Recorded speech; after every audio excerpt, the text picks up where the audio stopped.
కలియుగ ప్రత్యక్ష దైవం శ్రీ వెంకటేశ్వరుని ప్రసాదంపైనే తప్పుడు ఆరోపణలు చేసిన చంద్రబాబు స్వామివారి భక్తులందరికీ క్షమాపణ చెప్పాలని డిమాండ్ చేశారు మాజీ మంత్రి వేణుగోపాలకృష్ణ. ధవళేశ్వరంలో వెంకటేశ్వర స్వామి ఆలయంలో కూటమి పాప ప్రక్షాళన పూజలు నిర్వహించారు. వెంకటేశ్వర స్వామితో రాజకీయాలు చేస్తే ఫలితం అనుభవించాల్సి ఉంటుందంటున్న వేణుగోపాలకృష్ణతో మా ప్రతినిధి Harish face to face.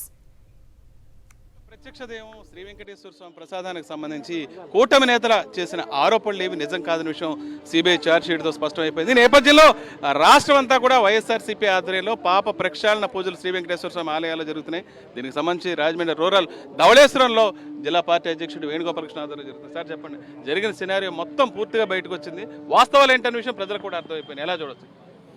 Venkatadri సమం బ్రహ్మాండే నాస్తి కించన వెంకటేశ సమోదేవో నభూతో నభవిష్యతి.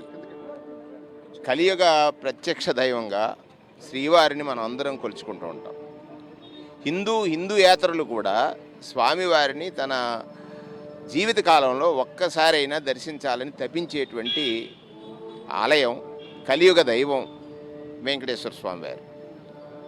కొండ మీద రాజకీయాలు చేయకూడదనే నిషిద్ధం ఉన్నప్పటికీ కూడా స్వామివారితోటే రాజకీయాలు అన్నట్టుగా తిరుమల లడ్డు అంటే స్వామివారికి అత్యంత ప్రీతిపాత్రమైనటువంటి ప్రసాదం, పవిత్రత మీద దెబ్బతీస్తున్నారు.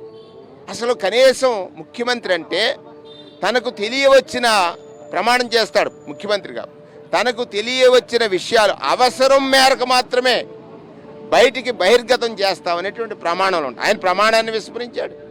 దీనిలో ఆయన చేసినటువంటి ప్రక్రియ ఏదైతే ఉందో యావత్ ప్రపంచంలో ఉన్నటువంటి శ్రీవారి భక్తుల యొక్క మనోభావాల్ని గాయపరుస్తుందని ముఖ్యమంత్రిగా బాధ్యత కలిగిన వ్యక్తి తెలుసుకోలేకపోయాడా?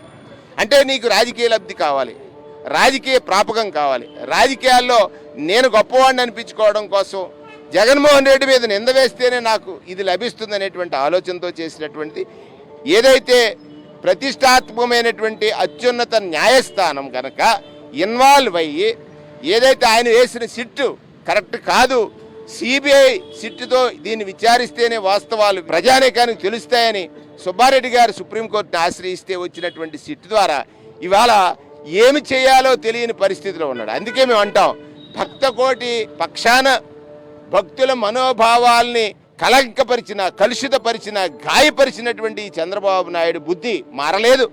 ఇవాళ వాస్తవాలు తెలిసినప్పటికీ, నిజం గెలిచినప్పటికీ, నిజం బయటపడింది, నిజం గెలిచినప్పటికీ కూడా మరలా వాళ్ళు పోస్టర్లు వేస్తున్నారు, ఫ్లెక్సీలు వేస్తున్నారు, లడ్డూలు సోషల్ మీడియాలో వికృతంగా తయారు చేస్తున్నారు. ఒక్కడే చంద్రబాబు నాయుడు గారు, మీరు ముఖ్యమంత్రి, స్వామివారు ఈ రాష్ట్రంలో ఉండటం మనకున్న వరం, మనకు ఉన్నటువంటి గొప్పతనం.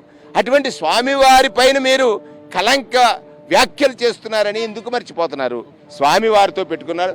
వారి కళ్ళు తెరిచి సుదర్శను కనుక తీస్తే చంద్రబాబు గారు కాదు లోకాలే మాసిపోయేటటువంటి పరిస్థితులు ఉన్నాయి.